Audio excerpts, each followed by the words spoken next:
Yo, what's up guys, this is Tristan, and today I'm going to be talking about Hunter x Hunter chapter 364, and for those of you who've been watching my previous chapter reviews, you guys probably know that I've been kind of predicting that this is going to be the chapter where things get real crazy in the Succession War.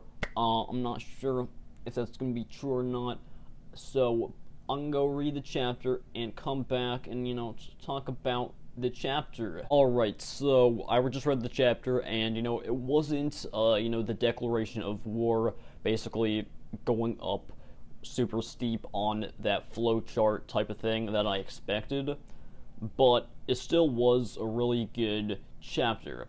Alright, I feel like the actual war is probably going to start in a few chapters from now, but anyways, talking about this chapter, I feel like it was fairly easy to understand compared to some of the other Dark Continent arc chapters. I know they've been kind of confusing recently, but anyways, one of the most interesting things that we learned in this chapter was the Emperor Time. So basically, Emperor Time is, has to do with all the rules and stuff of Kurapika's chains, and essentially what it does is it shortens his lifespan.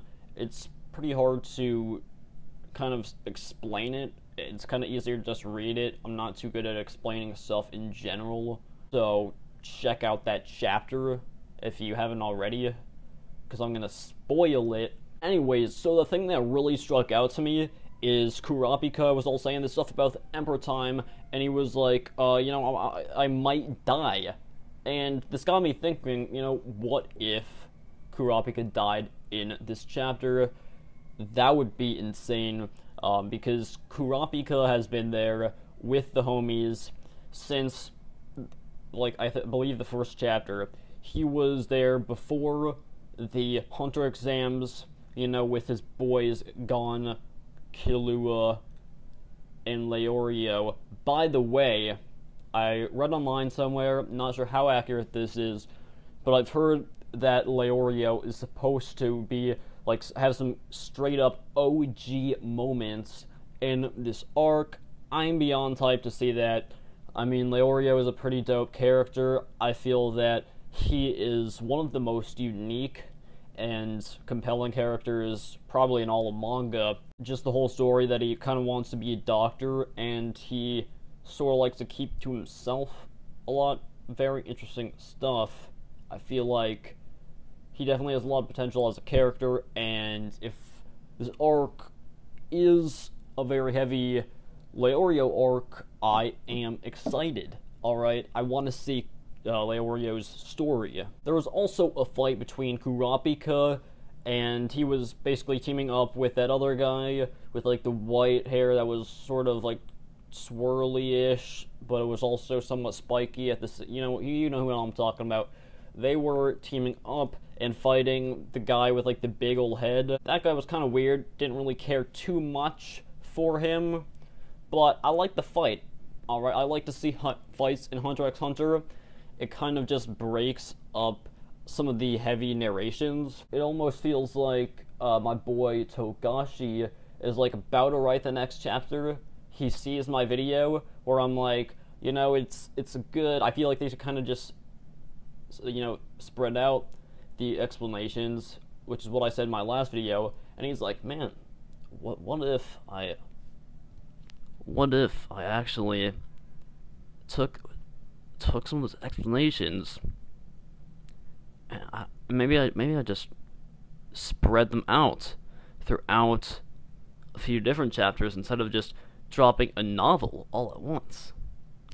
Holy shit. Now, I'm not gonna lie here, there were 3 or 4 pages where I'm like, alright, I'm reading a novel here, essentially, and reading novels isn't necessarily a bad thing. I feel like reading in general is kind of just brings a new vocabulary and kind of more knowledge in general, but I want to read some comic books. I want to read some comic books and manga, whatever you want to call it. It's comic books at the end of the day. I want to read some comics. I want to read a book. Alright, when I open up a book, I'm like, where the picture's at when I open up a comic book, I think comic books are the superior form of entertainment. And end of debate. That's it. You heard it here first. Anyways, though, I feel like I didn't fully mind the wordy pages because, like I said, the explanations were spread out. I liked that. I want to see more stuff like that. You know, I think that the fight with Kurapika was pretty dope. I always like those fights. They're really well drawn. They don't seem overdone.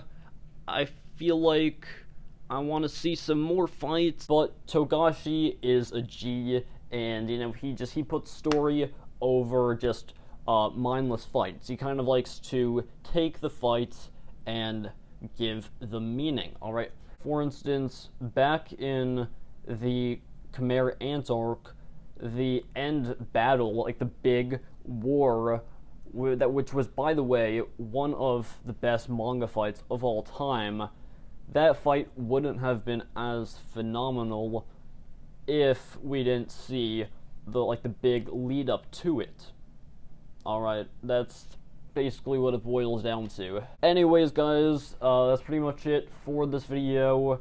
If you haven't seen my previous video about the series Bleach, I recommend checking it out somewhere on the screen. And I would greatly appreciate it if you would, you know, click that subscribe button, be a G, and click that like button, drop a comment letting me know what you think, and, you know, my Amazon author page, Twitter, and Sideware discount link are in the description too, so if you want to be, you know, a G and, click that, greatly appreciate it, and see you guys in the next video.